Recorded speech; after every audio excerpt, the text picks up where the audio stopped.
Conference है। ये जो पिछले दिनों म्यूनसिपल कौंसिल के एरिया में जो कौंसिल द्वारा प्रॉपर्टी टैक्स लगाया गया है, हम उसका विरोध करते हैं। और मैं आपके चैनल के माध्यम से जनता को बताना चाहता हूं कि 2014 में बाबा रामदेव जी का एक इंटरव्यू है जिसमें उन्होंने कहा था कि अगर मोदी जी प्रधानमंत्री बनते हैं तो हमारे देश की जनता को जो वो टैक्स इस समय दे रहे हैं वो भी नहीं देना पड़ेगा और आगे भी नया टैक्स कोई नहीं देना पड़ेगा।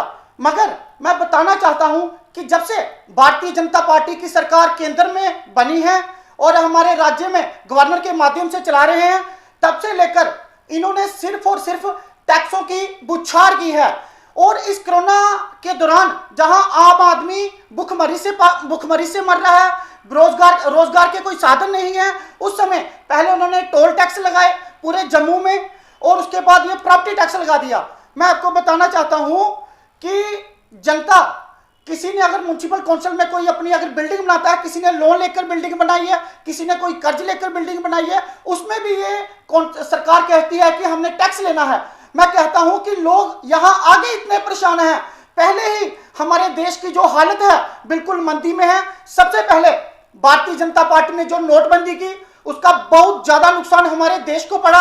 उसके बाद गलत तरीके से इन्होंने जो जीएसटी लगाया 28% का, उससे तो हमारे देश का व्यापार बिल्कुल ठप हो चुका है। और जब देश का व्यापार ठप है, लोगों के पास रोजगार नहीं है, तब ये टैक्सों की बौछार कर रहे हैं।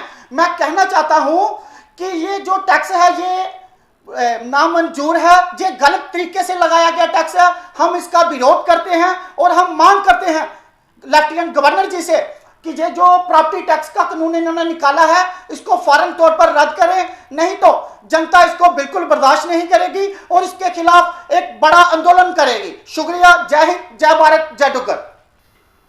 मैं मनदीप सिंह, पैंथर्स पार्टी जिला उपाध्यक्ष कठुआ।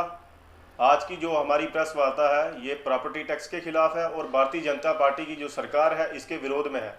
और मैं खासकर सभी लोग आप जानते हैं, मैं ये बता देना चाहता हूं कि जब से ये केंद्र में मोदी सरकार बनी, लोगों ने काफ़ी इनसे उम्मीदें रखी कि मोदी जी आएंगे तो देश का भला होगा। लेकिन जब से मोदी सरकार बनी इसका उलट ही हुआ। मोदी जी ने बड़े बड़े वादे किए, हम भ्रष्टाचार ख़त्म करेंगे, हम बेरोजगारी दूर करेंगे और लोगों को जो भी समस्या होगा उसका समाधान करेंगे। ये जब केंद्र में कांग्रेस की सरकार थी, ये एक ही राग अलापते थे कि 60 साल इन्होंने देश को लूटा, कांग्रेस वालों ने देश को लूटा।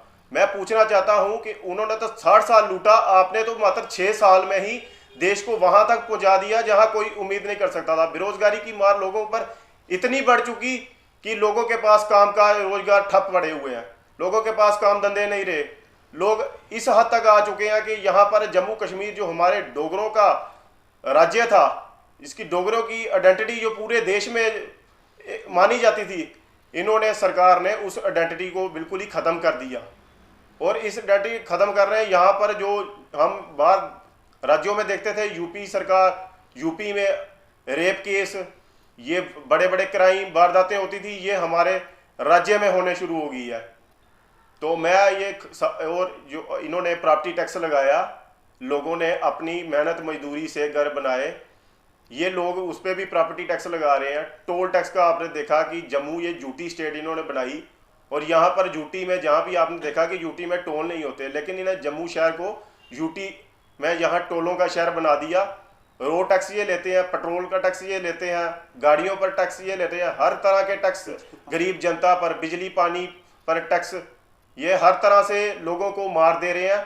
तो हम खास तौर से मोदी सरकार को ये चेतावनी देना चाहते हैं कि अगर ये टैक्स वापस नहीं लिए गए, लोगों के हितों का अगर हनन किया गया, तो पैंथर्स पार्टी पूरे राज्य में इसके खिलाफ आंदोलन छेड़ेगी। जय हिंद, जय भारत।